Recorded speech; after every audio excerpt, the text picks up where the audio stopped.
जी sir. कहते हुए यति ने फौरन अपना हाथ पीछे खींचा और तेज कदमों से ऑफिस से निकल गई। वो काफी डरी हुई थी और लंबी लंबी सांसें ले रही थी। भैरव ने उसे देखा तो सोच में पड़ गया। फिर अचानक उसने अपने कदम यति की तरफ बढ़ा दिए। इतनी परेशानी कम थी कि अब ये मैनेजर भी शुरू हो गया। इस मैनेजर की वजह से नौकरी करना भी अब बहुत मुश्किल लग रहा है। मासूम चेहरे के पीछे राक्षस छिपा है। बड़बड़ाती हुई यति बस स्टॉप की तरफ बढ़ने लगी। भैरव भी उसकी नजरों से बचकर उसका पीछा करने लगा और बस स्टॉप पर यति से थोड़ा दूर खड़ा हो गया। तभी बस आकर रुकी और यति ख्यालों में खोई हुई आगे जाकर खिड़की के किनारे बैठ गई और भैरव सबसे पीछे बैठ गया और उसे देखते हुए आंसू बहाने लगा। मुझे लगा था कि अगर मैं कुछ काम करने लगूंगी तो भैरव को भूलने में आसानी होगी, लेकिन यहाँ तो भैरव की याद जैसे बढ़ती ही जा रही है। हर पल उसका मेरे पास होने का एहसास बढ़ता ही जा रहा है। इसी तरह छुपते छुपाते भैरव यति का पीछा करते करते उसके घर तक पहुंच गया। यति के घर के अंदर जाने के बाद भी भैरव कुछ पल तक उस घर को देखता रहा, लेकिन उसके बाद मुड़कर वापस चला गया। लेकिन यति घर पहुंचकर काफी बेचैनी महसूस कर रही थी। समझ नहीं आ रहा शेखर जी को मैनेजर की बात बताऊं या नहीं। पता नहीं शेखर जी मेरे बारे में क्या सोचेंगे। नहीं, वैसे भी ये मेरी परेशानी है। अपनी परेशानी के लिए मैं शेखर जी को और परेशान नहीं कर सकती। उनके ऊपर वैसे भी शची की जिम्मेदारी है। अब चाहे जो भी हो, इस समस्या से तो मुझे खुद ही निपटना पड़ेगा। जब अपना जीवन अकेले बिताने की ठान ही ली है तो अपनी सारी परेशानियों से मुझे अकेले ही लड़ना होगा। एक तरफ यति अपने आप से लड़ रही थी तो दूसरी तरफ भैरव का भी ऐसा ही कुछ हाल था। वो बार बार खुद से सवाल करता और फिर खुद में ही जवाब तलाश कर रहा था। अगर तुम्हें मुझसे दूर रहकर ही खुशी मिलती है तो फिर आज तुम्हारी आंखों में आंसू क्यों थे गुड़िया? क्योंकि मैं जानता हूं तुम मुझसे झूठ बोल रही हो। तुम मुझसे दूर जाना भी चाहती हो। इसके पीछे जरूर कोई राज है, इतना तो मैं समझ गया हूं। और जब तक मैं सच नहीं जान लेता मैं चुप नहीं बैठूंगा। देख रहे हो ना बाबा, मेरी गुड़िया ने मुझसे झूठ बोलना भी सीख लिया है। अब आप ही बताओ मैं क्या करूं? दूसरी तरफ जेल में से कुछ कैदियों का दूसरी जेल में ट्रांसफर हो रहा था, जिसमें अर्नब और मकबूल भी शामिल थे। जिस रास्ते से वो ट्रक कैदियों को ले जा रहा था उसी सड़क पर कुछ कीलें पड़ी हुई थी, जिससे उस ट्रक का टायर पंचर हो गया और ट्रक में पीछे बैठे लोगों को जोरदार झटका लगा।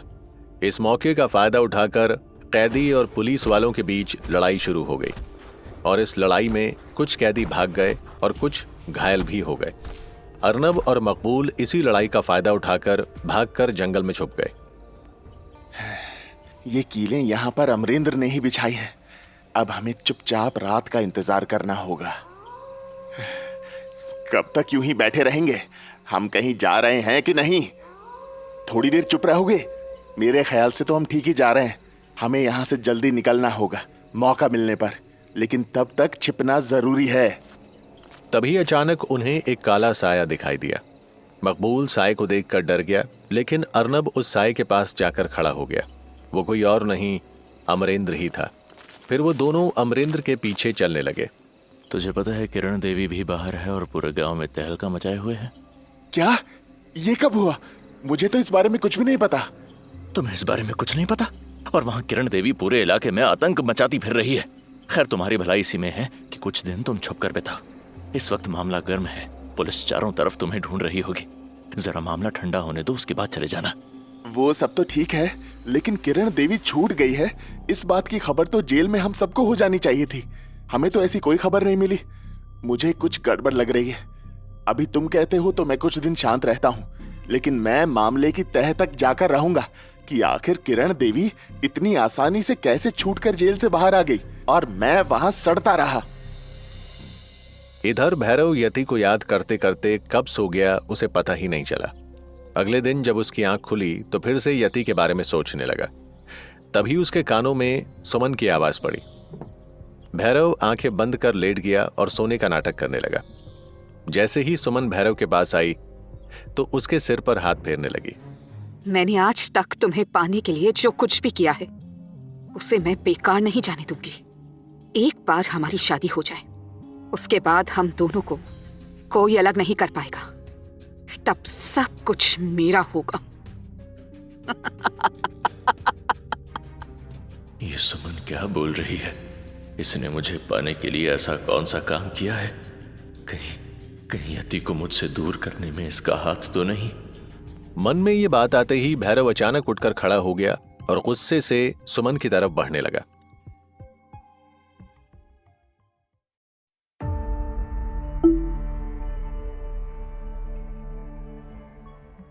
अरे भैरव, तुम जाग गए?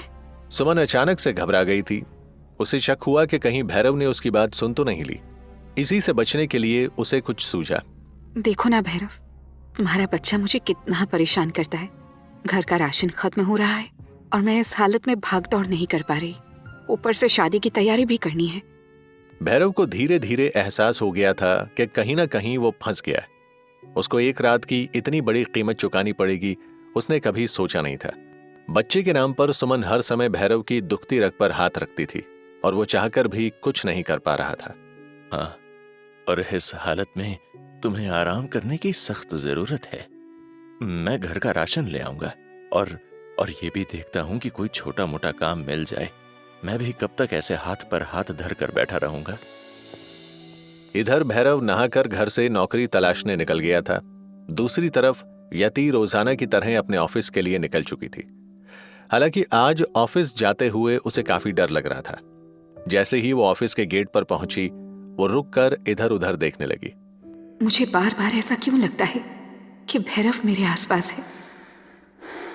मुझे संभल कर रहना होगा, मैनेजर जैसे इंसानी भेड़ियों से। यति मैनेजर से नजरें चुराकर चुपचाप एक फाइल में अपना काम करने लगी, लेकिन मैनेजर की नजरें उसी पर टिकी हुई थी। मैनेजर ने यति को अपने कमरे में बुलाया। वो उसे मना भी नहीं कर सकती थी, इसीलिए अपनी फाइल लेकर डरती डरती वो धीरे धीरे उसके कमरे में चली गई। जैसे ही यति उसके कमरे में गई, मैनेजर ने कमरा अंदर से बंद कर दिया। ये देखकर यति डर गई। सर, ये आप क्या कर रहे हैं? दरवाजा खोलिए। अरे यति, घबराने वाली कोई बात नहीं है। मुझे तो सिर्फ तुमसे बात करनी है। अब देखो ना, कंपनी ने तुम्हारे लिए कितना कुछ किया है। उस आदमी और तुम्हारे झगड़े की वजह से कितने मेहमान नाराज हो गए थे। हमारी कंपनी का इवेंट भी खराब हुआ और उसके बाद तुम्हें हॉस्पिटल भी ले जाना पड़ा। क्या तुम्हें नहीं लगता कि तुम्हें भी कंपनी के लिए कुछ करना चाहिए? मैं मेहनत और ईमानदारी से अपना काम कर रही हूँ। उस शादी में जो कुछ भी हुआ उसमें मेरी कोई गलती नहीं थी। मुझे नहीं पता कि वो आदमी वहां पर कैसे आ गया। यति, तुम समझ नहीं रही हो। देखो, शादी में जो कुछ भी हुआ उसकी वजह से कंपनी के दूसरे लोग तुम्हारे काम पर उंगली उठा रहे हैं।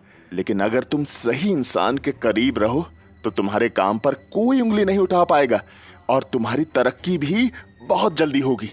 मैं तो वैसे भी हमेशा से तुम्हारी हर मदद करने के लिए तैयार हूं। देखो, घबराओ नहीं, बस अपनी सोच समझ से ये फैसला कर लो कि तुम्हें उस जाहिल इंसान जैसे लोगों के करीब रहना है या फिर पढ़े लिखे और समझदार लोगों के करीब रहना है। अब तुम जाओ और अपना काम करो। और हाँ, एक बात का ध्यान रखना, हम दोनों की बीच की बातें हमारे बीच में ही रहनी चाहिए। यति अपने गुस्से पर काबू करती हुई मैनेजर के कमरे से बाहर जाकर अपनी जगह पर बैठ गई और दोनों हाथ अपने चेहरे पर रखकर रोने लगी। ये मैनेजर कितना घटिया इंसान है। पता नहीं उस वक्त मुझे क्या हो गया था जो मैं इसके इरादे नहीं भांप सकी। इधर गांव में पूजा और कार्तिक के बीच दूरियां और बढ़ती जा रही थी। जब कार्तिक घर पर होता तब वो पूजा को नारायण से दूर रखता। कार्तिक, मैं अपने बेटे से दूर नहीं रह सकती। देखो, तुम्हें जो भी गलतफहमी है उसे दूर कर लो। हमारे रिश्ते का असर हमारे बच्चे पर पड़ेगा। खबरदार जो तूने नारायण को हाथ लगाया। चली क्यों नहीं जाती हमारी जिंदगी से? जिस दिन से इस घर में आई हो, परेशानियां ही परेशानियां आई हैं नसीब में। अगर आज के बाद तुम्हें नारायण के साथ देखा तो मैं तुझे जान से मार दूंगा। ये का लगा रखा है? दिमाग खराब हो गया का? तुमका मालूम नहीं इस मासूम पर का असर होगा इस सब का? और अगर ये मनहूस इस घर में रहे तब नारायण पर क्या असर होगा, ये कभी सोचा है आपने? जा रहा हूं मैं नारायण को यहां से लेकर। आप ही बताइए, एक बच्चे को उसकी माँ से दूर रखना कहाँ का इंसाफ है? मैं तुम्हारी बात समझ रहा हूं बहू, कार्तिक के बदले हुए रवैये से मैं खुद चिंता में हूँ। मैं आपके हाथ जोड़ती हूँ, पैर पड़ती हूँ बड़े भैया। कहते हुए पूजा समर्थ के पैरों में गिर गई और फूट फूट कर रोने लगी। अरे रुको, ये सब मत करो। एक बच्चे को भी उसकी माँ की जरूरत होती है। मुझे मेरे बच्चे से दूर मत करो, भगवान के लिए मुझे मेरे बच्चे से दूर मत करो। समर्थ हताश होकर बिना कुछ कहे वहां से चला गया। पूजा जमीन पर गिरकर रोने लगी और तभी एक कार वहां उनके घर के सामने आकर रुकी। उसमें से किरण देवी बनी मालती बाहर निकलकर आई और पूजा को रोता हुआ देखकर मुस्कुराने लगी। कैसे हो बहुरिया? तुम्हारी शादीशुदा जिंदगी सुख चैन से तो बीत रही है ना? तुम्हें देखकर ऐसा लग तो नहीं रहा है। हम तो तुमसे पहले ही कहे थे कि हमरे साथ फिर से हाथ मिलाए लो, पर तू हमारी बात मानी ही नहीं। खैर, हम अब भी कह रहे हैं कि हमें केवल भैरव और यति चाहिए। अगर तुम वो दोनों के गांव में लाने में कामयाब हो गई तो तुम्हें नारायण महल भी मिल जाएगा और तुम्हारा बेटा नारायण भी। सोच लो पूजा, समय रेत की तरह हाथ से फिसला जा रहा है और ई मौका हम तुझे आखिरी बार दे रहे हैं। ये कहकर किरण देवी वापस मुड़ गई और अपनी गाड़ी में बैठकर चली गई। इधर पूजा की आंखों से लगातार आंसू बह रहे थे और किरण देवी के शब्द उसके कानों में गूंज रहे थे। अगर तुम वो दोनों के गांव में लाने में कामयाब हो गए तो तुम्हें नारायण महल भी मिल जाएगा और तुम्हारा बेटा नारायण भी।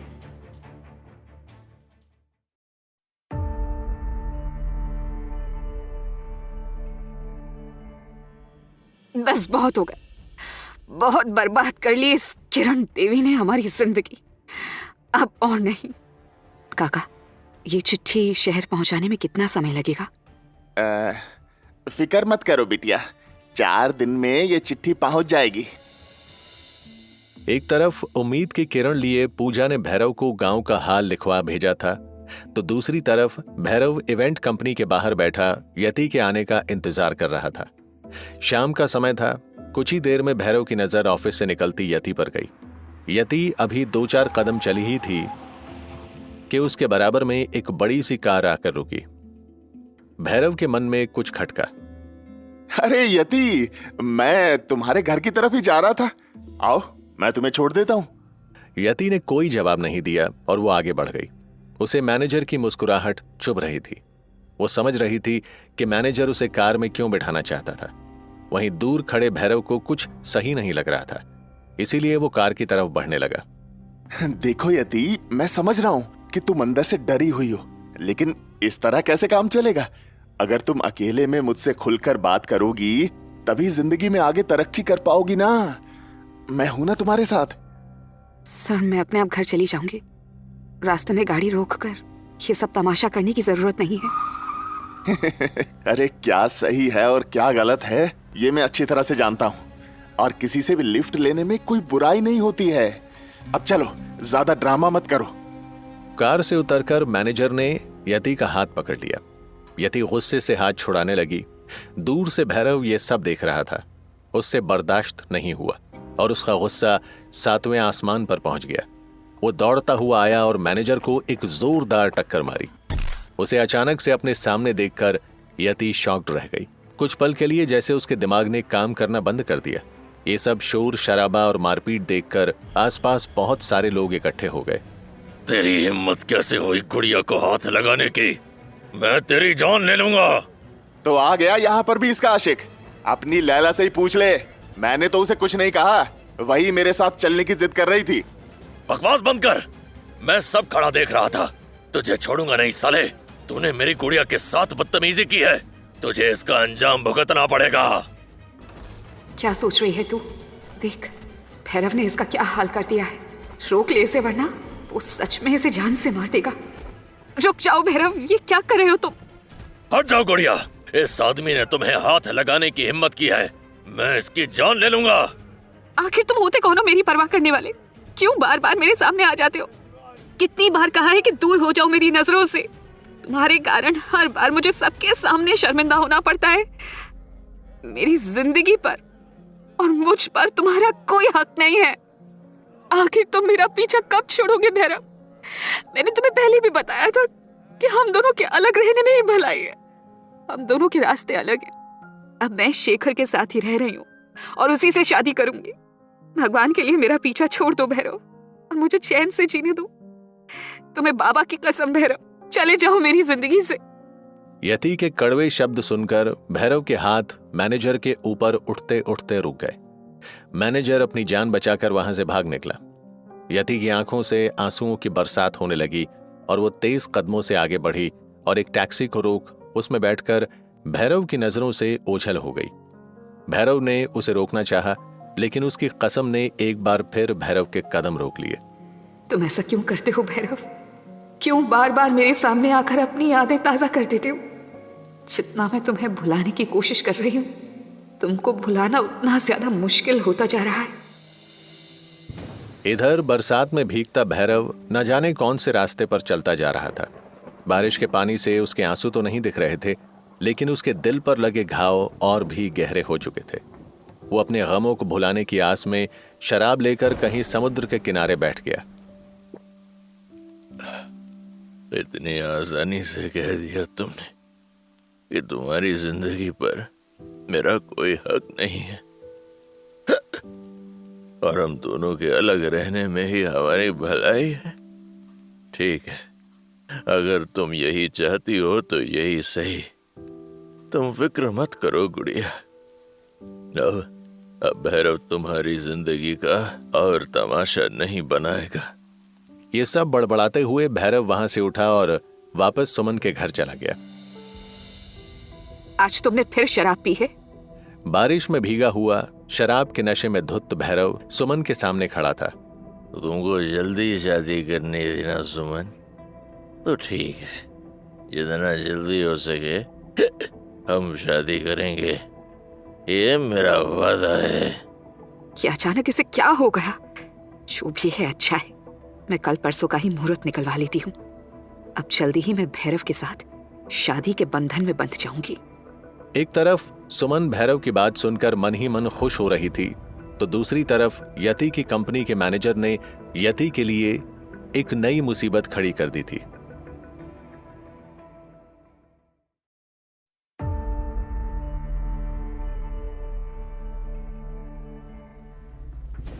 वैसे तो मैं तुम्हारी जिंदगी में दखल अंदाजी नहीं करना चाहता, लेकिन फिर भी ये कहना चाहता हूं कि बारिश में भीगने से तुम्हारे आंसू नहीं छुपेंगे। यति ने फीकी सी स्माइल पास की और आगे बढ़ने लगी, लेकिन उसका चेहरा कुछ और ही कहानी बयां कर रहा था। शेखर दरवाजे से एक तरफ हट गया और यति तेज कदमों से अपने कमरे में चली गई। तेज बारिश की आवाज उसके कमरे तक आ रही थी। मैं जानता हूं कि उस दिन होटल में क्या हुआ था। सब कुछ जानते हुए भी आप चुप रहे, सिर्फ इसलिए कि मुझे कोई दुख ना पहुंचे। बोलो यति, अगर तुम अपने दुख अपने अंदर ही दबाकर रखोगी तो धीरे धीरे अंदर से खोखली हो जाओगी। हाँ, उस दिन और आज भी भैरव मुझसे मिला था। क्या? पता नहीं उसे मेरे ऑफिस का पता कैसे चला। क्या उसने आपसे बदतमीजी की? नहीं, बदतमीजी तो मेरा मैनेजर कर रहा था, और अब से नहीं पहले से ही। मैनेजर की असलियत धीरे धीरे मेरे सामने आने लगी। वो बार बार मुझे किसी न किसी बहाने से छूने की कोशिश करता है, और आज तो हद ही हो गई। उसने सड़क पर सबके सामने मेरा हाथ पकड़ लिया, पर पता नहीं भैरव कहां से वहां आ गया और उसने मैनेजर की धुनाई कर दी। मैनेजर को बहुत चोटें आई हैं। तुम्हारे साथ इतना सब कुछ हो गया और आज तक तुमने किसी को कुछ नहीं बताया। कब तक तुम चुपचाप ऐसे ही दुख सहती रहोगी? नहीं मालूम, मुझे कुछ देर अकेला छोड़ दीजिए। शेखर हताशा से उसे देखता रहा और फिर गहरी सांस लेकर कमरे में चला गया। यति ने अपना कमरा बंद कर लिया और बिस्तर पर निढाल होकर गिर गई। उसे रह रहकर भैरव की याद सता रही थी। इधर भैरव ने जैसे ही अपने कमरे में कदम रखा, इधर उधर सामान बिखरा देखा। एक बार फिर यति की यादों ने उसे घेर लिया। यति को बिखरे कपड़े, कमरे के अंदर कोई भी चीज इधर उधर बिल्कुल भी पसंद नहीं थी। यहां तक कि वो भैरव के बिखरे उलझे बालों को भी मौका मिलते ही अपने हाथों से ठीक कर देती थी। बिखरी हुई सामानों के बीच रहना और खुद का ध्यान ना रखना, ये दोनों ही आदतें इंसान को हमेशा बिखरी हुई किस्मत और अधूरापन देती हैं। तो ये सारी आदतें छोड़ दो। मैं हमेशा नहीं याद दिलाऊंगी ये सब। यति की इस बात को सुनते हुए भैरव भी उसे जवाब में हर बार एक ही बात कहता था। बिखरे सामान तक तो ठीक है, लेकिन इस बिखरे हुए इंसान को तुम ही ठीक करोगी, और मुझे अच्छा और समझदार बनकर अपना ये नुकसान तो बिल्कुल भी नहीं करना है। ऐसे रहूंगा तुम्हारे बिना मैं गुड़िया। मैं सच्चाई जान कर रहूंगा। किसने तुम्हें और मुझे अलग होने के लिए मजबूर किया है, मैं छोड़ूंगा नहीं। देखना गुड़िया, तेरे जाने से मैं कैसा हो गया।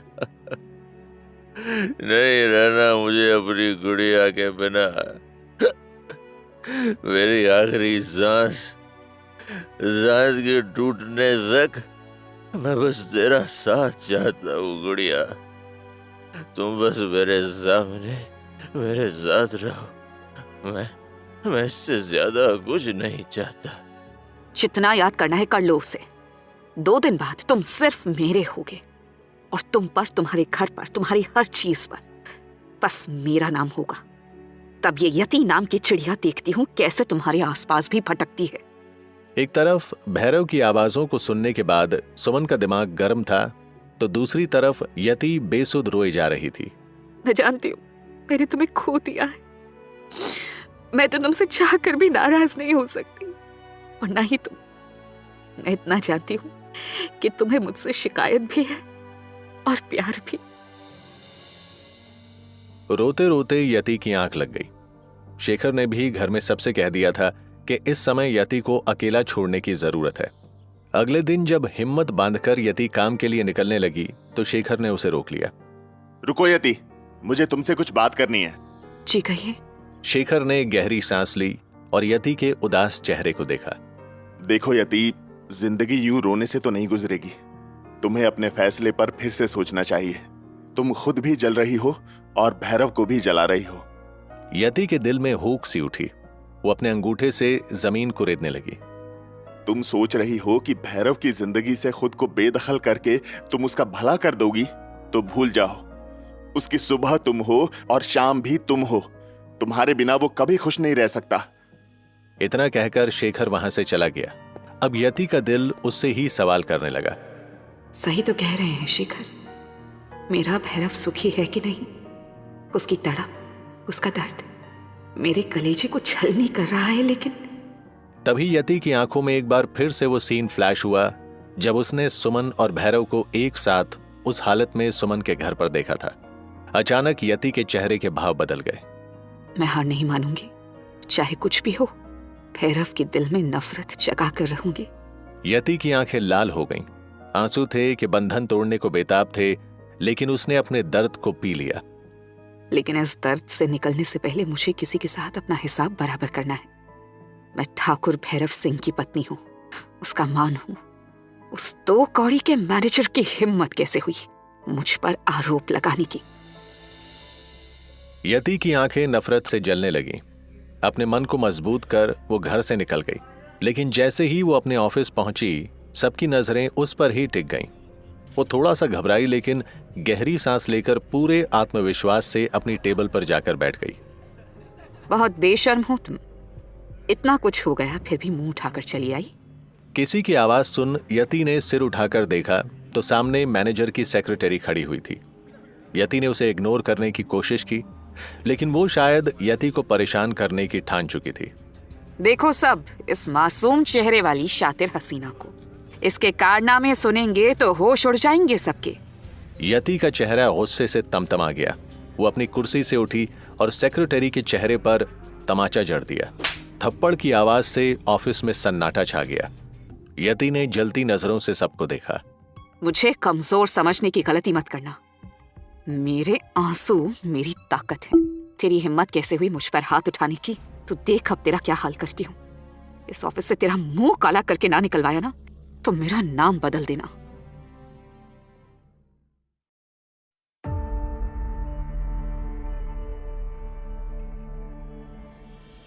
आज तुझे तेरी औकात बताती हूँ। वो सेक्रेटरी अपने गाल को सहलाती हुई यति की ओर बढ़ी और उसे थप्पड़ मारने के लिए अपना हाथ उठाया, लेकिन उसका हाथ हवा में ही रुक गया। यति और बाकी सब हैरानी से देखने लगे। सामने भैरव खड़ा हुआ था। ये भगवान, भैरव ने सब सुन ना लिया हो। उसके गुस्से को कैसे संभालूंगी? अगर उसके अंदर का जानवर जाग गया तो क्या होगा? जंगली आदमी, छोड़ मेरा हाथ, मैं कहती हूँ छोड़। भैरव ने जानलेवा नजरों से सेक्रेटरी को देखा और उसका हाथ जोर से झटक दिया। फिर यति के करीब जाकर खड़ा हो गया। उसके चेहरे से गुस्सा साफ झलक रहा था, जैसे वो इस ऑफिस को आग लगा देने वाला हो। तेरी इतनी औकात हो गई कि ठाकुर भैरव प्रताप सिंह की धर्म पत्नी का अपमान करे? और उस ससुरा मैनेजर कहाँ छिपा है? बुलाओ बाहर उसे। नहीं भैरव, कोई हंगामा मत करना। ये तुम्हारा गांव नहीं, मुंबई है। तुम जाओ यहाँ से। चुप, एकदम चुप। बहुत सुन ली है तुम्हारी बकवास, अब बस मेरी सुनो। चलो यहाँ से, कोई जरूरत नहीं यहाँ काम करने की। नहीं, मैं नहीं जाऊंगी, तुम जाओ। भैरव ने यति को गुस्से से देखा और गहरी सांस लेकर उसकी कलाई पकड़ ली और बाहर की ओर जाने लगा। लेकिन तभी किसी की आवाज सुन उसके पैर जम गए। लो, अब ये गली का गुंडा इसका पति निकला। लगता है तुम दोनों पति पत्नी यही धंधा करते हो, दूसरों को ठगने का। भैरव की नसें फड़कने लगी। उसने अपना जबड़ा भींच लिया और वापस पलटा। उसे देखते ही मैनेजर खिसिया गया। यति भैरव की इस हालत को देखकर डरने लगी थी। यहाँ शरीफ लोग रहते हैं, गुंडागर्दी बाहर दिखाओ। जाओ यहाँ से, जाओ। भैरव ने गुस्से से अपना हाथ मैनेजर की तरफ बढ़ाया। इससे पहले कि भैरव मैनेजर के साथ कुछ करता, यति ने मैनेजर के मुंह पर थप्पड़ जड़ दिया। शरीफ लोग, अपने आप को शरीफ कहता है। रुक, तेरी शराफत उतारती हूँ मैं, रुक। यति ने अपनी साड़ी के पल्लू को कमर में खोस कर वहीं टेबल पर रखी दवात उठाकर सारी स्याही मैनेजर के मुंह पर उड़ेल दी। भैरव यति को देख मुस्कुराने लगा। आखिर बहुत दिनों बाद उसने गुड़िया को ऐसे लड़ते देखा था। अरे कोई पुलिस को बुलाओ, गुंडागर्दी चल रही है। सिक्योरिटी निकालो, इन्हें बाहर निकालो। पुलिस खुद आ गई है, तुम क्यों परेशान होते हो? शेखर की आवाज सुन यति फिर से चौंक गई। शेखर सिविल ड्रेस में मुंबई पुलिस के साथ मौजूद था। उसे देखते ही मैनेजर चौड़ा हो गया और भैरव को अकड़ दिखाने लगा। अब देख बेटा, तेरा क्या हाल करेगी पुलिस। गुंडागर्दी दिखा रहा था ना, और तेरी इस यति को भी जेल में सड़ाऊंगा मैं। इंस्पेक्टर साहब, अच्छे समय पर आए आप। ये गुंडा हमसे वसूली करने आया है और ये लड़की भी इसके साथ है। अब जो करेगी पुलिस ही करेगी, दूध का दूध और पानी का पानी। शेखर ने मैनेजर का कंधा थपथपाया और साथ खड़े इंस्पेक्टर को इशारे से कुछ कहा। गिरफ्तार करो इस मैनेजर को और चार्जशीट दाखिल करो, बाकी मैं देखता हूं इसे कैसे अंदर रखना है। भैरव के चेहरे पर चमक आ गई। उसने शेखर को गौर से देखा। शेखर की पर्सनैलिटी वाकई में लाजवाब थी। अचानक भैरव के दिल में कुछ ठनका। अगर मेरी गुड़िया इसके साथ खुश है तो मैं अपने दिल पर पत्थर रख लूंगा। भैरव की आंख नम हो गई और वो वहां से तेज कदमों से बाहर निकल गया। यति उसे जाता देख तड़प उठी। भैरव सड़क पर दीवानों की तरह घूम रहा था। तभी शेखर ने पीछे से आकर उसके कंधे पर हाथ रखा। भैरव ने पलट कर देखा तो चौंक गया। कैसे हो दोस्त? भैरव उसके सवाल से दर्द में डूब गया। उसने व्यंग से शेखर की ओर देखा। जिंदा हूं। इतना उदास रहोगे तो यति को कैसे वापस पाओगे? हिम्मत करो, मर्द हो, लड़ो। शेखर की बात सुन भैरव बुरी तरह से चौंक गया। ये आप क्या कह रहे हैं? आप और यति तो शादी करने वाले हैं ना? तुम्हारे रहते यति किसी और के बारे में सोच सकती है क्या? अरे वो तो तुम्हारी ही माला दिन रात जपती है। तुम्हारी खुशी के लिए तुमसे दूर हो गई। वो भला किसी और से शादी कर सकती है? ओह, तो इसका मतलब गुड़िया ने मुझसे झूठ कहा था। वो मुझसे नफरत नहीं करती, पर वो मुझसे बात भी नहीं करती। जाने क्या हो गया है उसे। वो तुमसे बात भी करेगी और तुम्हारे पास भी आएगी, लेकिन इसके लिए तुम्हें उसे यकीन दिलाना होगा कि तुम्हारी खुशी बस यति है। लेकिन कैसे? मैं तो हर कोशिश कर चुका हूँ, लेकिन मेरी जिद्दी गुड़िया बताने को तैयार नहीं कि आखिर वो क्यों ये सब कर रही है। सब पता चल जाएगा। मेरे पास एक आइडिया है, जैसा मैं कहूँ वैसा ही करो। भैरव की आंखों में चमक आ गई। उसके आंसू सूख गए और वो ध्यान से शेखर की बात सुनने लगा। इधर यति शची के साथ घर के बाहर आंखों में पट्टी बांधे लुका छिपी खेल रही थी।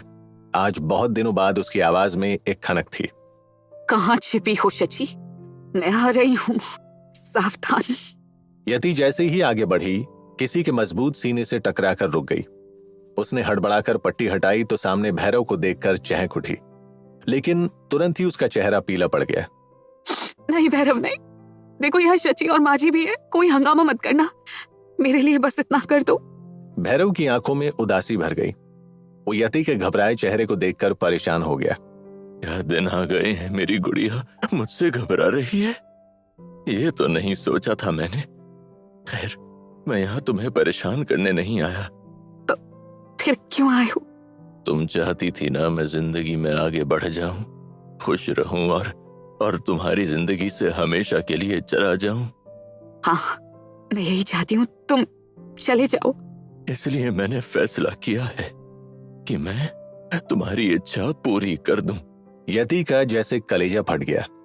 वो अपने होंठ चबाने लगी। मुश्किल से उसने खुद को संभाला। मुझे तो अपने कानों पर विश्वास ही नहीं हो रहा है। ये तुम कह रहे हो भैरव? हाँ, मैंने और सुमन ने शादी करने का फैसला कर लिया है। 2 दिन बाद हमारी शादी है। कहते हुए उसने शादी का कार्ड यति के सामने कर दिया। ये देखो, मैं तुम्हें शादी का न्योता देने आया हूँ और तुमसे एक आखिरी मुलाकात करने आया हूँ। शादी? ओह, अच्छी खबर है, बहुत अच्छी खबर। बधाई नहीं दोगी मुझे मेरी शादी की? तुम्हें खुशी नहीं हुई क्या? यही तो चाहती थी तुम। मैं तो बहुत खुश हूँ, आखिर तुम्हें तुम्हारी खुशियां मिल गई। बधाई, बधाई हो तुम्हें, तुम दोनों को। भैरव उसके हाथ में शादी का कार्ड थमाकर वहां से जाने लगा। अब यति को ऐसा लग रहा था जैसे उसने अपने हाथों से अपनी कोई बहुत प्यारी चीज को किसी और को सौंप दिया। वो जोर जोर से चीखना चाहती थी, क्योंकि अपनी खुशियों को जो खुद ही आग लगा बैठी थी। उसके पैर डगमगाने लगे और सांसें तेज चलने लगी।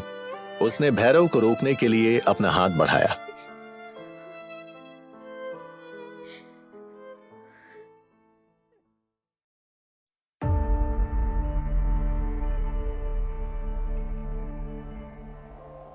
रुक जाओ भैरव, मत जाओ मुझे छोड़कर। बेबसी से यति मन ही मन ये कहकर रह गई कि तभी भैरव ने उसकी तरफ पलटकर यति को देखा। उससे यति की हालत देखी नहीं जा रही थी, लेकिन वो यति से सच जानना चाहता था। वो वापस मुड़ा और मुस्कुराया। यति ने भैरव को अपनी तरफ आता देख फौरन अपने आंसू पोंछ लिए और खुद को नॉर्मल दिखाने लगी। मैं तुम्हें कभी भुला तो नहीं पाऊंगा गुड़िया, तुम भी जानती हो, लेकिन तुम्हारी खुशी में ही मेरी खुशी है। भगवान करे तुम्हें इस दुनिया की सारी खुशियां मिले, यही सब तो चाहती थी ना तुम। चलो मैं जा रहा हूं, शादी में जरूर आना। मेरी आखिरी कोशिश है गुड़िया, तुम मुझे फिर से निराश मत करना। बता दो सब सच, किसके दबाव में आकर ये सब कर रही हो तुम? इधर शेखर दोनों की तड़प को देख रहा था, लेकिन दिल में बेचैनी तो उसके भी थी। किसी के प्यार पर डाका डालने की वो कल्पना भी नहीं कर सकता था। अभी शेखर खुद से ही बातें कर रहा था कि तभी यति फर्श पर गिर पड़ी। शेखर ने यति को उठाया और कमरे में ले जाकर बिस्तर पर लिटा दिया। यति, यति होश में आओ, होश में आओ। माँ, जल्दी पानी लाओ। उसकी आवाज सुन विमला देवी दौड़ी चली आई और यति की हालत देख डॉक्टर को बुला लिया। डॉक्टर ने यति का चेकअप कर मेडिसिन दी और जरूरी इंस्ट्रक्शंस देकर चला गया।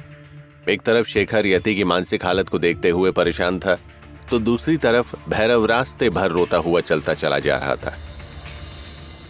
मैं कितनी भी कोशिश कर लूं, मैं कभी गुड़िया को भुला नहीं पाऊंगा। उससे कह तो आया कि शादी कर रहा हूं, लेकिन मैं जानता हूं वो ये दर्द बर्दाश्त नहीं कर पाएगी। पर मुझे यकीन है, किस्मत में लिखा होगा तो किस्मत हमें फिर से जरूर मिलवाएगी। अपने ही सवाल और जवाबों में उलझा हुआ भैरव बहुत देर तक सड़क के किनारे पर बैठा रहा। फिर मन में कश्मकश लिए वो सुमन के घर पहुंच गया। वो जानता था कि इसमें जरूर सुमन का कुछ हाथ है, लेकिन उसके पास कोई सबूत नहीं था। इसलिए वो दिखावे के लिए शादी की तैयारियों में जुट गया और मन ही मन सबूत मिलने का इंतजार करने लगा। तभी सुमन उसके पास एक लिस्ट लेकर आई। कहाँ चले गए थे भैरव? देखो ना, मेरी मेहंदी पर कितना गहरा रंग चढ़ा है। तुम्हारे प्यार का रंग है ये। इसकी हंसी मेरे कानों को चुभने लगी है। मुझे इस औरत की शक्ल से धीरे धीरे नफरत होती जा रही है। दिल करता है कि अपनी औलाद को लेकर गांव भाग जाऊंगा। लेकिन भैरव खुद की भावना को काबू में कर बस मुस्कुरा दिया। सुमन ने उसकी उदासी महसूस कर ली थी। तुम्हारी तड़प बता रही है कि तुम अब तक उस यति के दर्द को सीने से चिपकाए हो, लेकिन देख लेना, एक दिन तुम खुद उस यति को दिल से निकालकर फेंक दोगे। रात होने पर जब चांद निकल रहा था तब भैरव और यति अपनी अपनी छत पर खड़े हुए चांद को देख रहे थे और एक दूसरे को याद कर आंसुओं की बरसात कर रहे थे। परसों भैरव की शादी है, लेकिन मैं क्यों तड़प रही हूं? यही तो चाहती थी ना मैं, कि भैरव मेरी जिंदगी से चला जाए। उफ, ऐसा लग रहा है जैसे मेरी अग्नि परीक्षा है। देख रहे हो ना बाबा, आपकी बहुरिया इतनी बड़ी हो गई है कि वो अब अपने दिल की बात भी छुपाने लगी है। आपकी बहुरिया अपने प्यार की कुर्बानी दे रही है बाबा। आपकी ये वही बहुरिया है जो अपने हक के लिए लड़ती थी, आज अपना हक किसी और के हाथों में सौंप रही है। क्यों बाबा, क्यों?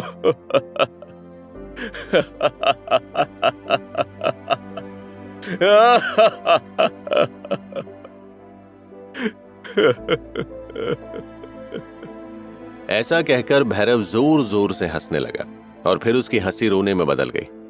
यति और भैरव एक दूसरे को याद करते हुए ही सो गए। इधर गांव में मालती बाबा साहिब के सिंहासन पर बैठी पान चबा रही थी। उसके चेहरे पर लैंप की कुछ रोशनी कुछ अलग ही रंग भर रही थी और वो वहां बैठी ऊपर आसमान में चांद को घूर रही थी।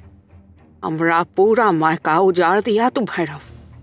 अब देख कैसे तेरी यति को उस खंबे से बांध कर जलाएंगे जिस पर तेरी माँ को हमरी माई ने बांधा था। बस तो हमरी अगली चाल का इंतजार कर। जाकर कह दे हमरे दुश्मन से किरण देवी की परछाई उसका इंतजार कर रही है।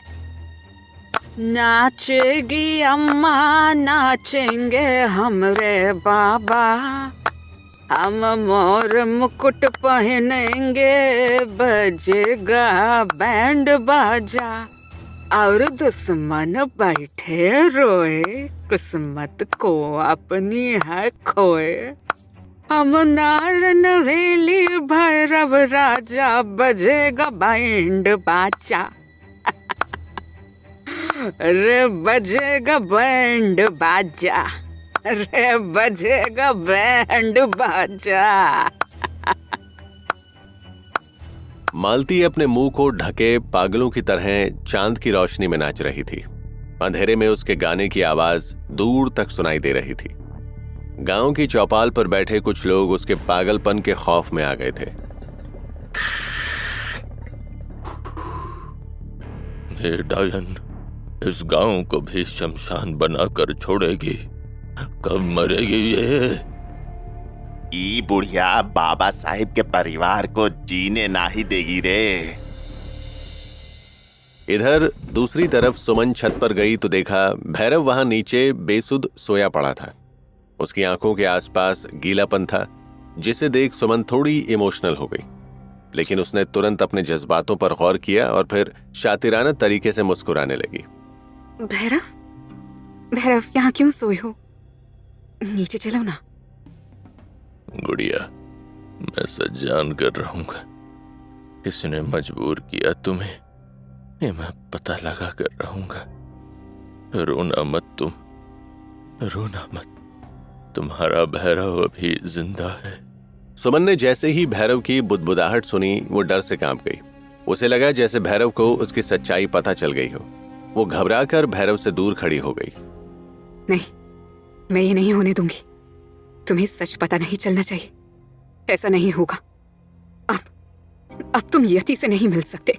बड़बड़ाती हुई सुमन तेज कदमों से नीचे की तरफ भागी और अपने बिस्तर पर जाकर लुढ़क गई। उसकी आंखों से नींद गायब हो चुकी थी। दिमाग में बार बार भैरव की बात चल रही थी। कच्ची गोलियां नहीं खेली मैंने भैरव। तुम्हारे लिए मैंने खुद को इतना बदल दिया अपना करियर छोड़ दिया और तुम सोच रहे हो मुझे धोखा देकर वापस यति के पास चले जाओगे? ये तुम्हें होने नहीं दूंगी, चाहे इसके लिए मुझे कुछ भी करना पड़े, कुछ भी।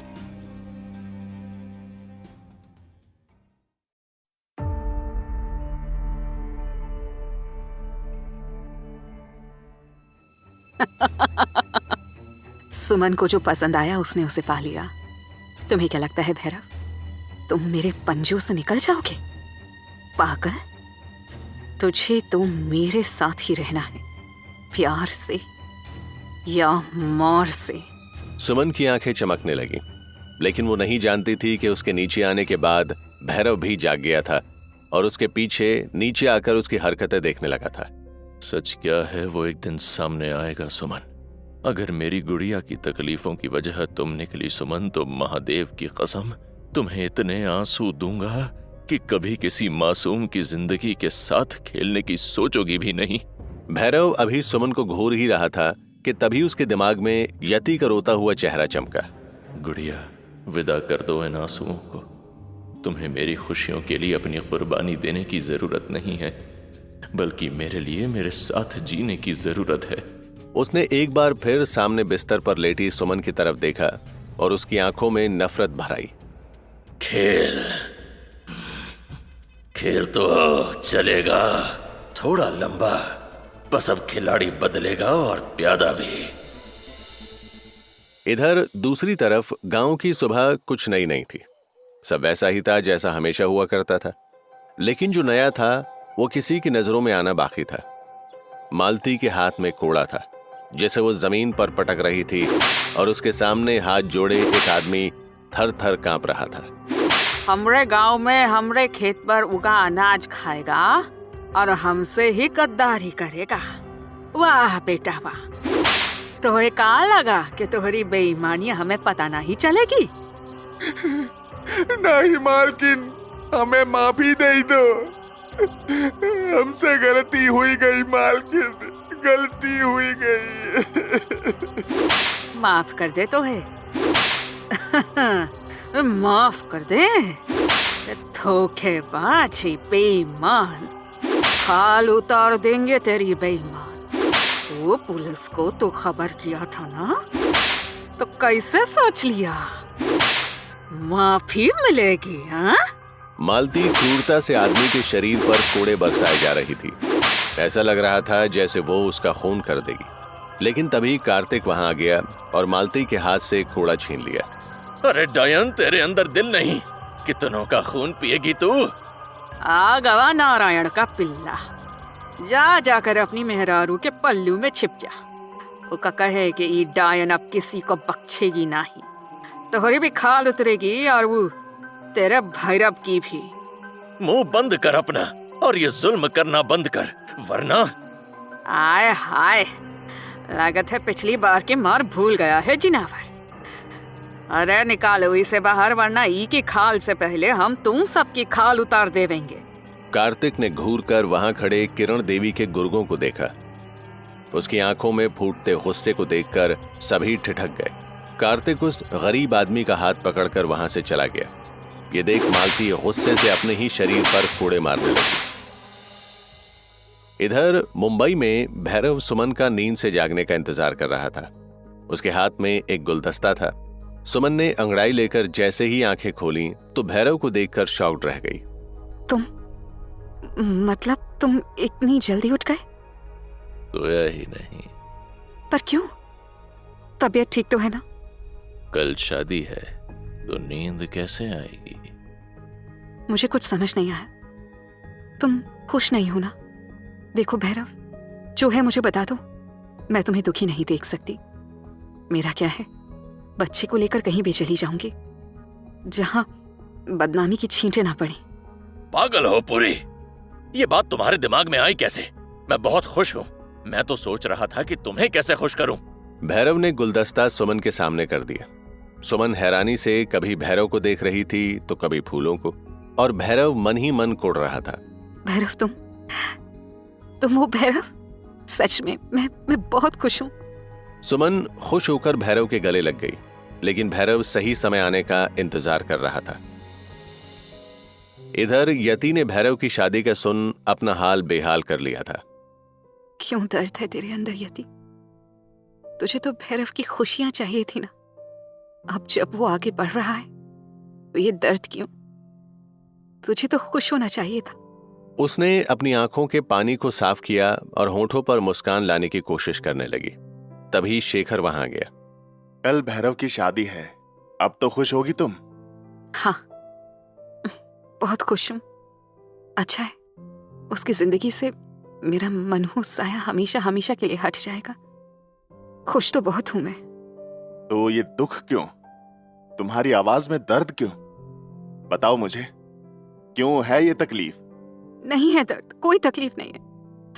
पता नहीं क्या क्या बोल रहे हैं आप। देखो, मैं तो मुस्कुरा रही हूं, देखो आप। यति शेखर की तरफ मुस्कुराकर मुड़ी, लेकिन अपने आंसू नहीं रोक पाई।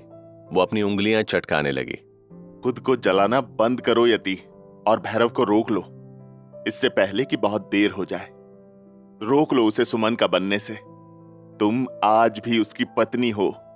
यति ने अपना चेहरा ढक लिया और तड़प कर सिसकने लगी। शेखर ने गहरी सांस ली और इधर शेखर ने अपनी आंखों में आई नमी को अंदर ही रोक लिया।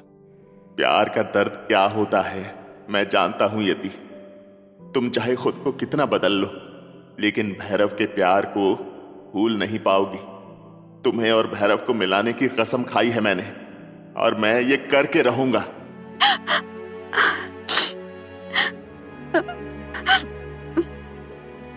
बहुत दर्द है दिल में, बहुत दर्द। अब ये दर्द सहन नहीं होता, सहन नहीं होता बाबा।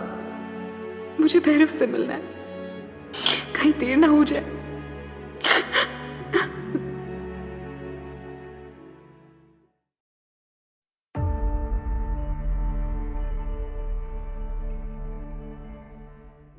खुद ही आत्महत्या कर रही हो तुम, तो कौन तुम्हें रोक सकता है? लेकिन तुम भैरव की हत्यारिन भी कहलाओगी, याद रखना, क्योंकि तुमने उसे गमों का जहर जो दे दिया है। शेखर इतने कड़वे शब्द बोल यति के दिल पर चोट कर गए। वो वहां से चला गया और आंसू बहाती यति सोच में पड़ गई। क्या सच में मैंने भैरव को कम? पर मैं क्या करूं? कोशिश कर रही हूं ना उसे खुशियां लौटाने की। सुमन है उसके साथ, वो जल्दी भूल जाएगा मुझे। हाँ, भूल जाएगा। दर्द भरे दिल को अपने आंसुओं से सींचती यति भैरव और सुमन की शादी के लिए खुद को मानसिक रूप से तैयार कर रही थी, जबकि उधर भैरव अपनी यति के गुनाहगार को सजा देने का मन बना चुका था। सुमन के चेहरे की चमक उसे अंदर से छील रही थी, लेकिन वो मुस्कुरा रहा था। तुम कितनी भी कोशिश कर लो सुमन, यति की जगह नहीं ले पाओगी। तुम्हें देखकर जाने क्यों इस बात पर यकीन हो चला है कि यति के दिल में डर तुमने ही भरा है। भैरव शेखर के बताए प्लान पर चल रहा था। वो सुमन को यह जता रहा था कि वो इस शादी से खुश है। सुमन, तुमने मेरी जिंदगी बदल दी, मुझे दुख से निकाला। वाकई अगर तुम न होती तो मैं तो मर ही गया होता। ऐसे ना कहो भैरव, मरने की बात ना करो। हमें तो जीना है साथ, इस बच्चे के लिए। भैरव ने सुमन को गले लगा लिया।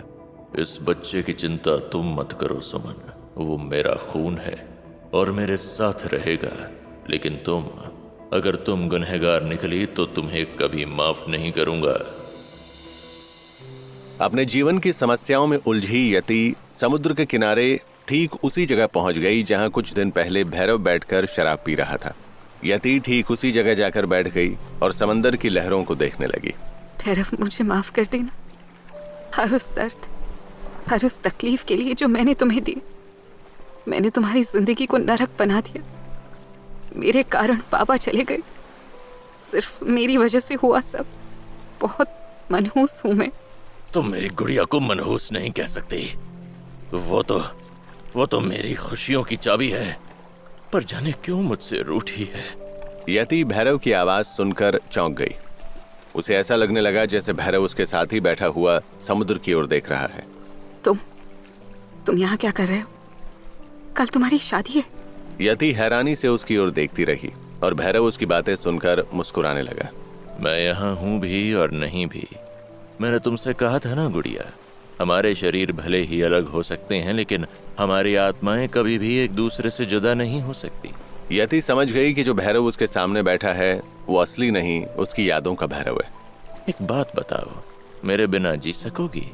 रह लोगी खुश? भूल पाओगी मुझे? जवाब मेरे पास नहीं। मैं बस तुम्हें हंसते देखना चाहती हूँ, लेकिन तुम्हारे बिना नहीं रह सकती। ये तो तुम भी जानते हो तुम मेरे लिए क्या हो। यति की आंखों से झरझर आंसू बहने लगे। तो रोक क्यों नहीं लेती मुझे? रोक दो इस शादी को। वापस आ जाओ गुड़िया, वापस आ जाओ। यति पल्लू मुंह पर रखकर अपनी आवाज रोकने लगी, लेकिन सिसकियां थीं कि रुकने का नाम नहीं ले रही थी। तभी एक लहर उसके चेहरे पर छींटे डालकर दूर निकल गई। उसने चारों ओर देखा, अब भैरव वहां नहीं था। वो लहरों की ओर देखकर हंसने लगी। तुम भी मेरे दुश्मन हो। क्यों मुझे ख्वाब से जगा दी? हकीकत में ना सही, यादों में तो भैरव के करीब रह सकती थी, लेकिन तुम्हें रास ना आया। यति देर तक लहरों को देखती रही, फिर उठकर धीरे धीरे सड़क की ओर निकल आई। वो ख्यालों में खोई हुई सड़क पर चलती ही जा रही थी। उसे ये भी होश नहीं था कि वो गली में अपने घर से आगे निकल गई। तभी विमला देवी ने उसे आवाज दी। यति, सुन रहे हो यति? बेटी। विमला देवी की आवाज सुनकर यति का भ्रम टूटा। वो पहले तो अपने चारों तरफ देखने लगी और फिर अपनी हालत पर हताशा दिखाते हुए विमला देवी की तरफ गई। वो ये दिमाग कुछ ख्याल ही नहीं रहा। कोई बात नहीं बेटे, ऐसे भी पिछले कुछ दिनों से तुम्हारी तबीयत कुछ ठीक नहीं लग रही। तुम्हें अंदर चलकर आराम करना चाहिए। नहीं, मैं ठीक हूँ माँ जी। आप तो बस ये बताइए कि शची कहाँ है? उसके साथ समय का पता ही नहीं चलता। कुछ देर उसके साथ बातें करूंगी तो अपने आप ठीक हो जाऊंगी। विमला देवी से बातें करते हुए यति घर के अंदर चली आई। यहाँ सुमन के घर शादी की गहमा गहमी शुरू हो चुकी थी। सुमन मेहमानों के साथ चहकती हुई घूम रही थी और भैरव अंदर ही अंदर डर रहा था। हे भगवान, मदद करो। अगर ये शादी हो गई तो मैं गुड़िया को हमेशा के लिए खो दूंगा। भैरव बेचैनी से अपने कमरे में चहलकदमी कर रहा था। तभी सुमन अंदर आई और टेबल की ड्रॉर में कुछ ढूंढने लगी। यहाँ एक चिट्ठी रखी थी भैरव, तुमने देखी क्या? नहीं, मैंने तो कोई चिट्ठी नहीं देखी। अरे यार, तुम्हारे गांव से आई थी शायद। तुमने उन्हें शादी की खबर दी क्या? कोई आ रहा है वहां से? गांव से चिट्ठी अचानक? तभी सुमन को चिट्ठी मिल गई। उसने चिट्ठी उठाई और भैरव को पकड़ा दी। दिन में ये चिट्ठी आई थी। उस वक्त घर में मेहमान थे तो मैं बिल्कुल भूल ही गई। आज अचानक ध्यान आया कि चिट्ठी आई थी। भैरव ने हड़बड़ाते हुए उसे खोला और बेसब्री से चिट्ठी पढ़ना शुरू किया। लेकिन चिट्ठी पढ़ते पढ़ते भैरव की एक्साइटमेंट गुस्से में बदल गई।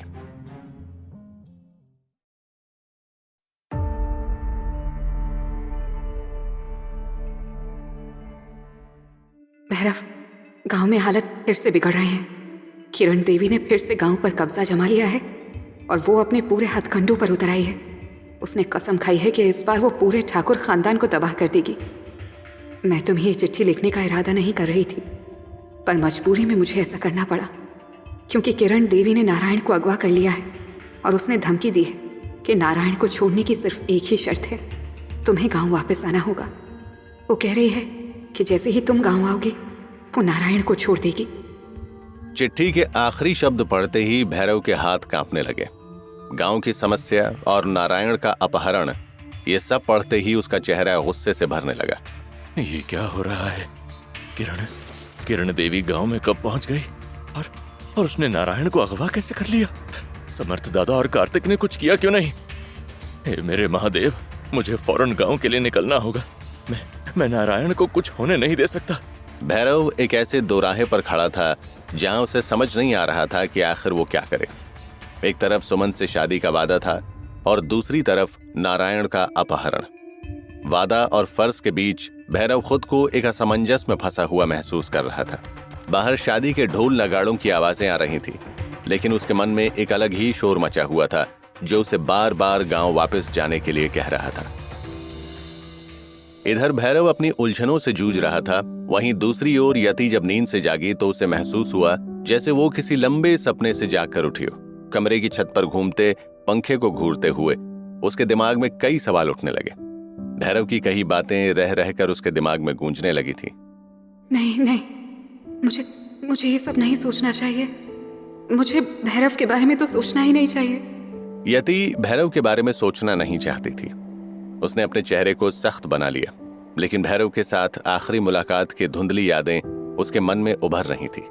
वो बेचैनी से इधर उधर देख रही थी, लेकिन भैरव का चेहरा और उसकी बातें उसकी आंखों के सामने आ रही थी। वो चाहकर भी उसके बारे में सोचना बंद नहीं कर पा रही थी। उसे एहसास हो रहा था कि भैरव ने भले ही गलतियां की हों, लेकिन उसका प्यार सच्चा था। भैरव, तुमसे दूर जाकर भी मैं तुम्हें भूल नहीं पाई। यति खुद से बातें कर रही थी कि तभी शेखर दरवाजे पर दस्तक देता हुआ अंदर आ गया। कमरे में आते ही शेखर ने जब यति के चेहरे पर चिंता देखी तो वो चुपचाप उसके पास बैठ गया। यति, तुम ठीक हो ना? हाँ हाँ, मैं ठीक हूँ। फिर तुम्हारे चेहरे पर ये बेचैनी क्यों है? तुम मुझसे कुछ छिपा रही हो, है ना? शेखर यति की आंखों में झांकते हुए उसकी बेचैनी को महसूस कर रहा था। उसे समझ आ रहा था कि यति के दिल और दिमाग में क्या हलचल मची हुई है। बोलो ना यति, क्या बात है? जानती हो ना, गम बांटने से घटता है और खुशी बांटने से बढ़ती है। शेखर जी, मैं अब खुद को संभालने की कोशिश कर रही हूँ। मुझे ऐसा लग रहा है कि मैं इतने दिनों से अपने आप के साथ गलत कर रही थी। मुझे ऐसा लग रहा है मैं इतने दिनों से एक ऐसी जिंदगी को जी रही थी जिसे मुझे जीना ही नहीं था। मुझे अपनी जिंदगी में सुधार करना है शेखर जी। मुझे अपनी जिंदगी नए सिरे से शुरू करनी है। यति, मैं समझ सकता हूँ कि तुम पर क्या बीत रही है, और अगर तुम चाहो तो मैं तुम्हारी मदद कर सकता हूँ। यति, मैंने भी किसी से प्यार किया है, मैंने भी एक जिंदगी जी है, और मुझे इतने सालों में एक ही बात समझ में आई है कि जब तक किसी का दिल अपने पुराने प्यार के लिए धड़कता है, तब तक वो इंसान अपनी जिंदगी को नए सिरे से शुरू नहीं कर सकता। ऐसी हालत में बस इंसान के पास एक ही रास्ता होता है, या तो अतीत को पूरी तरह से भूल जाए, या फिर उसी अतीत के पास वापस। शेखर ने अपनी बात पूरी नहीं की। वो बस इतना ही बोलकर रुक गया था। यति शेखर की बातों में मौजूद सच्चाई को अच्छे से समझ रही थी। शेखर अब भी यति को शांत नजरों से देख रहा था। वो उसके उलझन भरे चेहरे को समझने की कोशिश कर रहा था। यति, मैं नहीं जानता कि तुम्हारे मन में क्या चल रहा है, लेकिन तुम जो भी फैसला लोगी, मैं तुम्हारे साथ रहूंगा। हाँ शेखर जी, मुझे कोई ना कोई फैसला लेना ही होगा। मैं अब ये दर्द और ज्यादा सहन नहीं कर सकती। ठीक है, तुम्हारा जो भी फैसला हो मुझे बताना। इतना कहकर शेखर ने उम्मीद भरी नजर से यति की ओर देखा और कमरे से बाहर चला गया।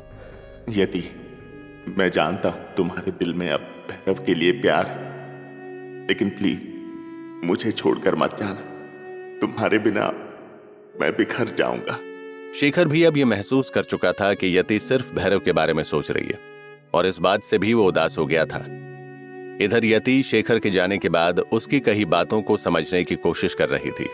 शेखर जी सही कह रहे हैं। या तो मुझे अपने अतीत से दूर जाना चाहिए, या फिर मुझे उस अतीत के पास वापस जाना चाहिए जहां मैं सुकून पा सकूं।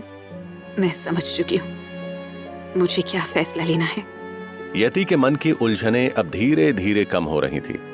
भैरव की यादें उसे परेशान कर रही थी, लेकिन शेखर की बातें उसे एक रास्ता दिखा रही थी जिससे वो अपने सुकून को ढूंढ सके। वो सोच ही रही थी कि ठीक उसी समय शची अपनी गुड़िया के साथ खेलती हुई उसके पास आ गई। माँ, देखो मेरी गुड़िया, तुम भी हमारे साथ खेलो ना, बहुत मजा आएगा। शची मासूमियत से अपनी गुड़िया के साथ खेलने लगी। जब यति ने शची के चेहरे पर फैली मुस्कान को देखा तो वो भी हल्की मुस्कान के साथ उसके पास आ गई। शची बेटा, मैं अभी नहीं खेल पाऊंगी। क्यों नहीं खेल पाओगी? तुम्हें खेलना पड़ेगा माँ। देखो मेरी गुड़िया तुम्हारा इंतजार कर रही है। तुम मेरी सबसे अच्छी दोस्त हो। शची की जिद ने यति को उलझन में डाल दिया। वो बेमन से शची की गुड़िया की तरफ मुड़ी, लेकिन जैसे ही उसकी नजर शची की गुड़िया पर गई, वैसे ही वो बुरी तरह से चौंक गई। ये नहीं हो सकता।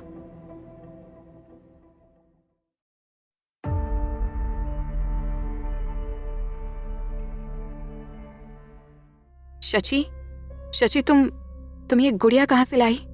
मुझे ये एक अंकल ने दी थी। अंकल ने दी? कौन से अंकल ने? वही अंकल जो कल घर पर आए थे। तुम्हें ये भैरव ने दी? मुझे उनका नाम नहीं पता, पर उन्होंने कहा था ये गुड़िया तो मैं अपनी गुड़िया के लिए लेकर आया हूँ, लेकिन मुझे पता है कि मेरी गुड़िया ये मुझसे कभी नहीं लेगी, इसलिए ये गुड़िया तुम ही रख लो। शची की बात सुनकर यति की आंखों में नमी आ गई। उसे एहसास हो रहा था कि भैरव उसके लिए कितनी छोटी छोटी बातों का ध्यान रखता है। उसे उस गुड़िया को देख अपने अतीत की बातें याद आने लगीं। उसे याद आ रहा था कि भैरव कैसे उसे बार बार गुड़िया गुड़िया कहकर बुलाता था। इधर शची अभी भी यति के चेहरे को गौर से देख रही थी। क्या हुआ माँ? मुझे लग रहा था कि अगर मैं आपके सवालों का जवाब दूंगी तो आप खुश होंगी, लेकिन आप तो अभी भी उदास हैं। लगता है अब मुझे अपनी गुड़िया के साथ खेलने के लिए किसी और को ही ढूंढना पड़ेगा। शची की बात सुनकर यति ने आगे बढ़कर उसे अपनी गोद में उठा लिया। अरे नहीं बाबा, तुम्हें किसी और को नहीं ढूंढना पड़ेगा, पर पहले मुझे ये बताओ कि तुम हमेशा आखिर इतनी खुश कैसे रहती हो? क्योंकि मैं आपकी तरह हमेशा सोचती नहीं रहती। मुझे बस पता रहता है कि खेलने से खुशी मिलती है, इसलिए मैं बस खेलती रहती हूँ माँ। चलो आपको खुश रहना है ना, तो बस खेलो मेरे साथ। तुम्हें बस पता है कि खेलने से तुम खुश रहोगी? सच में शची, मुझे भी ये पता लगाना होगा कि आखिर ऐसा क्या है जिससे मैं भी खुश रह सकती हूँ।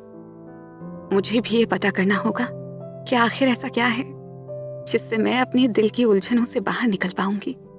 कभी कभी किसी की कही छोटी बात भी इंसान को बड़ी उम्मीद देकर चली जाती है। कुछ ऐसा ही यति के साथ हो रहा था। शची के मासूम शब्दों में छिपी उम्मीद और खुशी ने यति को झकझोर दिया था। वो समझ चुकी थी कि अब उसे पता लगाना ही होगा कि वो अपने आप से क्या चाहती है। क्या वो सच में वापस भैरव के पास जाना चाहती है, या फिर उसी जिंदगी में वो आगे बढ़ना चाहती है जिसे वो अभी जी रही थी। इधर एक तरफ जहां यति अपने आप में उलझी हुई थी, वहीं दूसरी तरफ भैरव का भी कुछ ऐसा ही हाल था। वो एक ऐसे असमंजस में फंसा हुआ था जहां उसे कुछ भी समझ नहीं आ रहा था। वो समझ ही नहीं पा रहा था कि वो इस शादी के खेल को खेलकर यति को वापस अपनी जिंदगी में लाए या फिर गांव जाकर नारायण की जान बचाए। मैं अपनी जिंदगी में कभी भी इस तरह की उलझन में नहीं फंसा था। हे महादेव, मैं क्या करूं? मेरी मदद कर महादेव।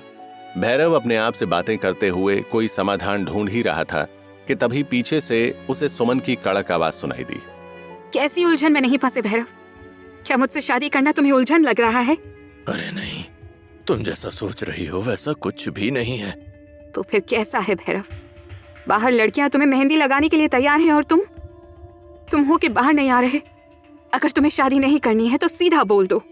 इस तरह खुद में घुट घुट कर जबरदस्ती मत करो। सुमन के तंज को सुनकर भैरव ने अपनी नजरें नीची कर ली।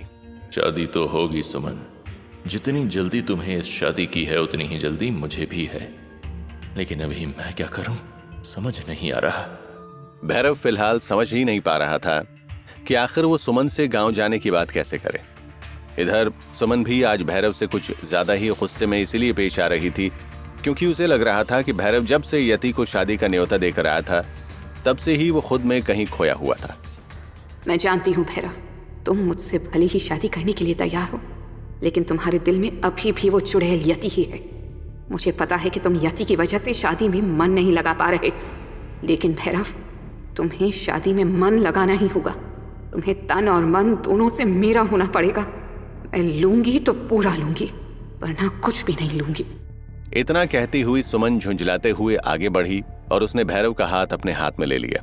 चलो भैरव, तुम्हें शर्म महसूस हो रही है तो तुम मेरे साथ चलो।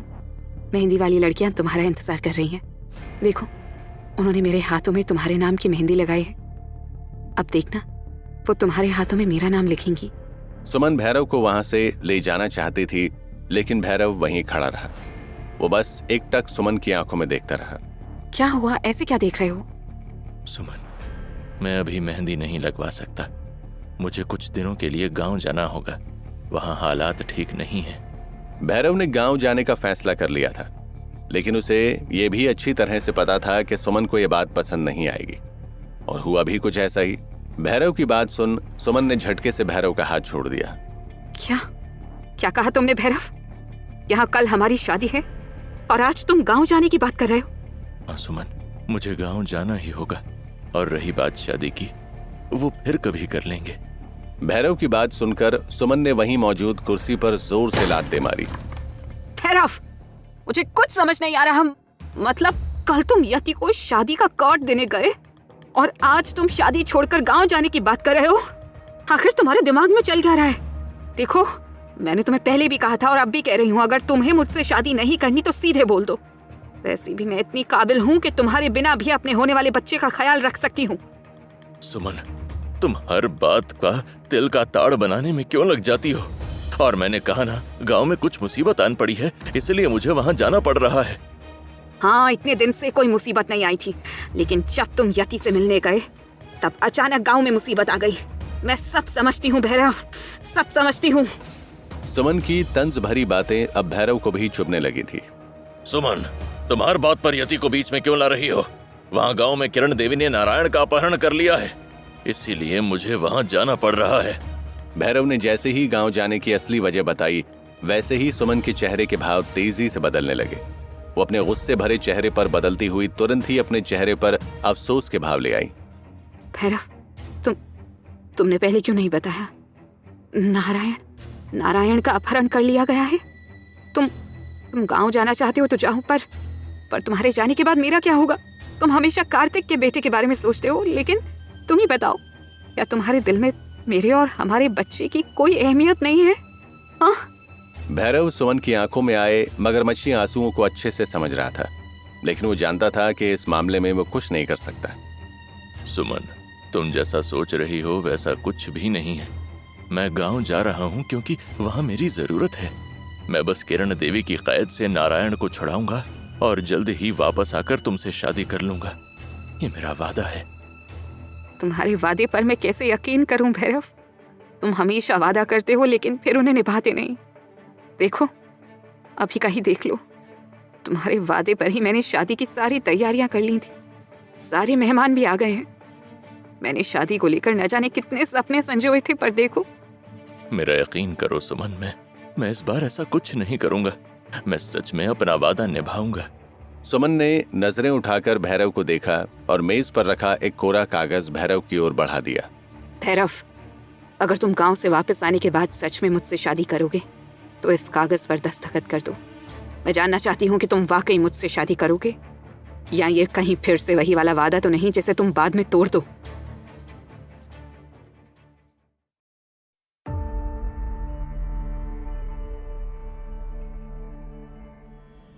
सुमन, तुम ये क्या कर रही हो? मैं दस्तखत करूं? तुम्हें मुझ पर यकीन नहीं हो रहा? मैं तुम पर यकीन करती हूँ भैरव, लेकिन तुम मुझ पर यकीन नहीं करते। और ये दस्तखत मैं अपने लिए नहीं बल्कि हमारे होने वाले बच्चे के लिए करवा रही हूँ। तुम जानते हो भैरव, आजकल की दुनिया कितनी मतलबी है। बस अपने होने वाले बच्चे के लिए इस कोरे कागज पर दस्तखत कर दो कि तुम एक दिन वापस आ जाओगे, मेरी मांग में सिंदूर भरोगे और अपने होने वाले बच्चे की जिम्मेदारी उठाओगे। सुमन की बातें सुन भैरव समझ चुका था कि वो उस पर जरा भी भरोसा नहीं करती। मैं जानता हूँ इस कोरे कागज पर दस्तखत करने के बाद मैं तुमसे बंद कर रह जाऊंगा, लेकिन अगर नारायण की जान बचाने के लिए मुझे यही करना पड़े तो ये भी सही। भैरव ने मजबूरी भरी आंखों से सुमन को देखा और ना चाहते हुए भी उसने उस कोरे कागज पर दस्तखत कर दिए। भैरव ने गांव जाने के लिए उन कागज पर दस्तखत कर दिए थे, जिनकी बदौलत अब सुमन जो चाहे उससे करवा सकती थी। वहीं दूसरी तरफ गांव में जब से किरण देवी यानी मालती आई थी, तब से ही दिन ब दिन गांव में डर और सन्नाटा पसरता जा रहा था। भैरव के गांव में ना होने की वजह से मालती ने भी अपनी मां की तरह गांव में फिर से डकैतों को बुलाना और उन्हें घर पर खाना खिलाना शुरू कर दिया था। ये किरण देवी उर्फ मालती के खौफ का ही नतीजा था कि अंधेरा होते ही लोग अपने घरों में दुबक जाते थे। हर रात की तरह आज भी किरण देवी ने जोरावर सिंह और उसके डकैतों को खाने पर बुलाया था। जोरावर, जी भर के खाओ मर्दों। हमारी गांव में वापसी के साथ ही तुम्हारी भी सत्ता फिर से लौट आई है। किरण देवी, हम मान गए तुम्हें। तुम्हारी इतनी उम्र हो गई है, फिर भी तुमने आज तक हिम्मत नहीं हारी। जोरावर, हम इतनी जल्दी हिम्मत हारे वालों में से नहीं, और तब तो बिल्कुल भी नहीं जब तक ये भैरव जिंदा है। ओ नारायण के तो हमने अपन हाथन से मार गिराया। अब बस इस भैरव की जान ले लें, फिर हमहू भी गंगा नहाए लेंगे। नारायण, ओ बाबा साहेब। हाँ किरण देवी, मुझे याद है, सालों पहले तुमने मेरे बेटे आकू सिंह और बाकू सिंह की मदद से उस बाबा साहिब को मारा था। लेकिन किरण देवी, एक बात बताओ, जब तुम बाबा साहेब को जान से मार सकती हो तो गांव के चौराहे पर लगी उस बाबा साहेब की मूर्ति का कुछ क्यों नहीं करती? जानती हो, जब भी मैं उस रास्ते से अंदर आता हूं, मेरा खून खौल उठता है।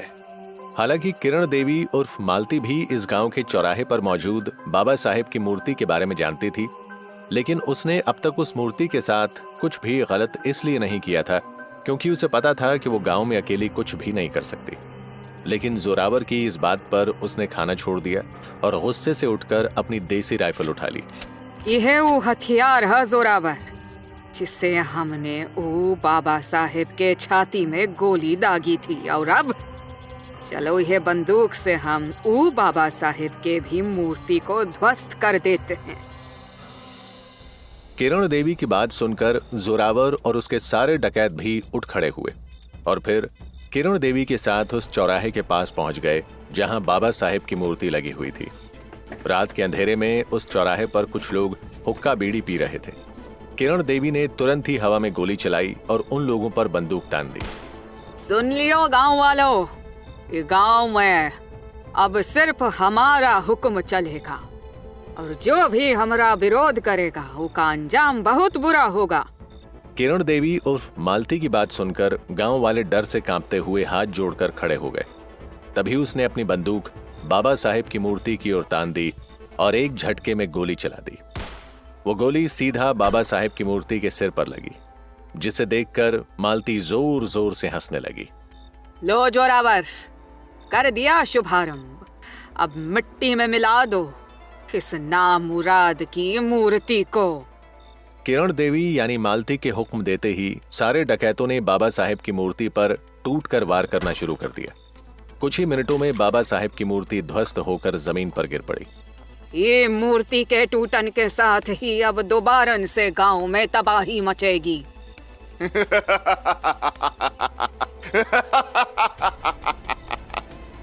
हाँ, इस बार भैरव भी हमारे हाथों से बच नहीं पाएगा। उसके टुकड़े टुकड़े करके अपने पालतू कुत्तों को खिलाऊंगा। चौराहे पर मौजूद गांव वाले ये सब देखकर डर से हाथ जोड़ने लगे थे, लेकिन किसी की भी हिम्मत नहीं हो रही थी कि वो कुछ कह सके। अगली सुबह बाबा साहेब की मूर्ति तोड़े जाने की खबर समर्थ और कार्तिक तक भी पहुंच गई थी। दोनों ही अपने सिर पर चिंता से हाथ रखे हुए बैठे थे। ये किरण देवी, इसने तो हद ही कर दी।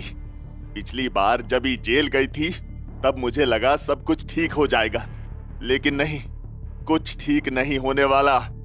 हमने तो सोचा था कि इससे लोगों को प्रेरणा मिलेगी, लेकिन नहीं, ये किरण देवी नफरत की आग में इतनी अंधी हो गई है कि क्या ही कहूं। दादा, मैं जानता हूं, जब तक ये बुढ़िया मर नहीं जाती तब तक हम लोग चैन से नहीं रह सकते। देखिए, गांव में आते ही उसने फिर से उस डकैत जोरावर से साठ गांठ करना शुरू कर दिया है। इस जोरावर सिंह के पास अब पहले से भी ज्यादा ताकत है, और मैंने सुना है कि उसके डकैतों ने गांव की कुछ लड़कियों के साथ छेड़खानी भी की है। गांव को फिर से एकजुट करने का समय आ गया है कार्तिक, क्योंकि इन सारे डकैतों से हम लोग एकजुट होकर ही लड़ सकते हैं। कार्तिक समर्थ से भैरव को वापस बुलाने की बात करना चाहता था, लेकिन कुछ सोचकर वो चुप रह गया। समर्थ और कार्तिक लगातार किरण देवी की चालों से परेशान थे।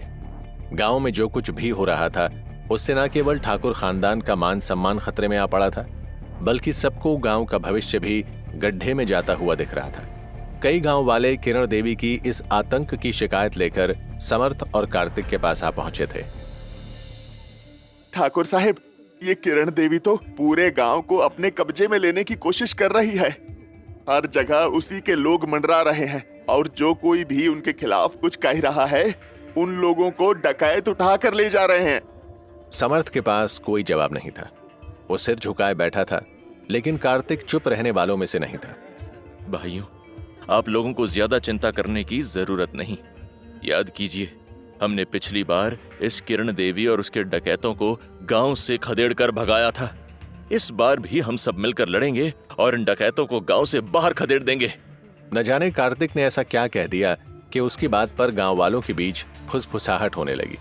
और तभी अचानक एक आदमी उठकर कार्तिक के पास आ गया और उसने उसके एकदम नजदीक जाकर कुछ ऐसा कहा जिसे सुनकर कार्तिक का चेहरा गुस्से से भर गया। अरे कार्तिक भैया, आप सबको एक करने की बात कर रहे हो, सबको किरण देवी से दूर रहने की बात कर रहे हो, पर आपकी धर्म पत्नी पूजा, तू तो किरण देवी से मिलने जा रही थी, उसका क्या? कहीं ऐसा तो नहीं कि जिस तरह पिछली बार कई लोग मारे गए थे इस बार भी वैसा ही कुछ हो?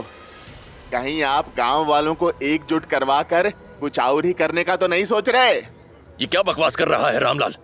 पूजा किरण देवी से मिलने क्यों जाएगी? हाँ, मैं जानता था कि आप इस पर यकीन नहीं करोगे, लेकिन मैंने खुद अपनी आंखों से देखा है कार्तिक बाबू। और तो और गांव में भी अब सब यही बात कर रहे हैं कि ठाकुर परिवार खुद ही किरण देवी से मिला हुआ है और गांव वालों को बस मरवाने के लिए सबको एकजुट होने की बात कर रहा है। उस गांव वाले की बात सुनकर कार्तिक और कुछ बोलने वाला था कि तभी समर्थ ने उसका हाथ पकड़ लिया। नहीं कार्तिक, अगर रामलाल कह रहा है कि उसने पूजा को किरण देवी के पास जाते हुए देखा तो हमको इस बात की जांच करनी होगी। और अगर ये सच निकलता है तो समझ लेना, पूजा को इस गांव में रहने का कोई हक नहीं होगा।